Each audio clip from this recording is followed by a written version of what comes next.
ও মাশাআল্লাহ, অনেকগুলা সিম ধরছে, যা বলার বাহিরে। আমি নিজেই কল্পনা করি নাই যে এতগুলা সিম ধরবে। যাই হোক, এটা শখ করে আমি এই চাষ করেছি, আলহামদুলিল্লাহ অনেকগুলা সিম ধরছে। আসসালামু আলাইকুম। অনেকে এর আগে দেখছিলেন আমি খামারের ভিডিও বা পোষা প্রাণী দিয়ে ভিডিও আপলোড দিই। তো আজকে ভিডিওটা হচ্ছে একটু অন্যরকম। আজকে ভিডিওতে আমি এই দেখাবো যেগুলো আমি স্ক্রিনে শো করি নাই, আজকে ওইগুলো আপনাদের দেখাবো। সো এই স্ক্রিনের মধ্যে যেটা দেখতেছেন ওইটা হচ্ছে শিম গাছ। তো শিম ধরছে অনেকগুলো, আলহামদুলিল্লাহ। যা বলার বাহিরে, আসলে আমি এত কল্পনা করি নাই যে এতগুলো শিম ধরবে। তো যাই হোক, শিমের পাশাপাশি অনেকগুলো আমি জিনিস চাষ করি, আজকে আমি আপনাদের মাঝে ভিডিওগুলো দেখাবো। তো যাই হোক, তার আগে বলে দেই, আপনারা এই যারা দেখছেন অবশ্যই মাশাআল্লাহ বলবেন কেমন হয়েছে। আর অবশ্যই যেহেতু আমার প্লে ছিল এই খামারের পাশাপাশি, তো ভাবলাম যে দেরি না করেই লাগিয়ে ফেলি। সো ৪ মাস ৫ মাসের ব্যবধানে আলহামদুলিল্লাহ অনেকগুলো শিম ধরছে। অবশ্যই এর আগে আমরা ২-৩ বার খেয়ে ফেলছি আলহামদুলিল্লাহ। সো নিজের হাতের এই লাগানো জিনিসগুলো অবশ্যই খেতে ভালো লাগে। হয়তো আপনার ২০ টাকা বা ৩০ টাকা হোক, এটা মেন ফ্যাক্ট না। নিজের হাতের যে জিনিসটা লাগাবেন ওই জিনিসটা খেতেই আপনার অন্যরকম বলতে দ্বিগুণ অনুভূতি কাজ করবে। তো যাই হোক, আমি খামারের পাশাপাশি আরো অনেকগুলো জিনিস এই আপনার লাগিয়েছি। তো যাই হোক, ওইটা হচ্ছে যেটা দেখতেছেন ওইটা হচ্ছে আম গাছে ফুল এসেছে।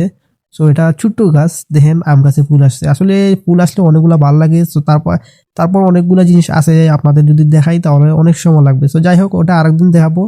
তো তার পাশাপাশি আপনাদের দেখাই এই দেখেন আমার অনেকগুলা এই কুয়া গাছ আছে, বলতে আপনার সুপারি গাছ যেটা বলেন ওইগুলা আছে, অনেকগুলো আছে, প্রায় ২০ থেকে ২৫টা গাছ আছে।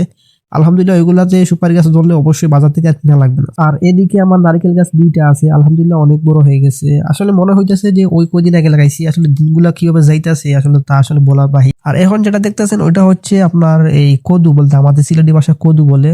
এটাকে আমরা শুদ্ধ ভাষা লাউ বলি। তো আলহামদুলিল্লাহ লাউ ফুল দিয়ে দিয়েছে। অবশ্যই এটা কাটা দিয়ে আপনার এই বেড়ে দিব। তারপর যেগুলো এখন দেখতেছেন এগুলা হচ্ছে টমেটো গাছ। অনেকগুলা টমেটো ধরছে। আসলে আমি অল্প কিছু টমেটো আপনাদের দেখাইবো, আর সবগুলা দেখালে অনেক সময় লাগবে। তো যাই হোক, অনেকগুলা টমেটো ধরছে মাশাআল্লাহ, যা আমি বলার বাহিরে।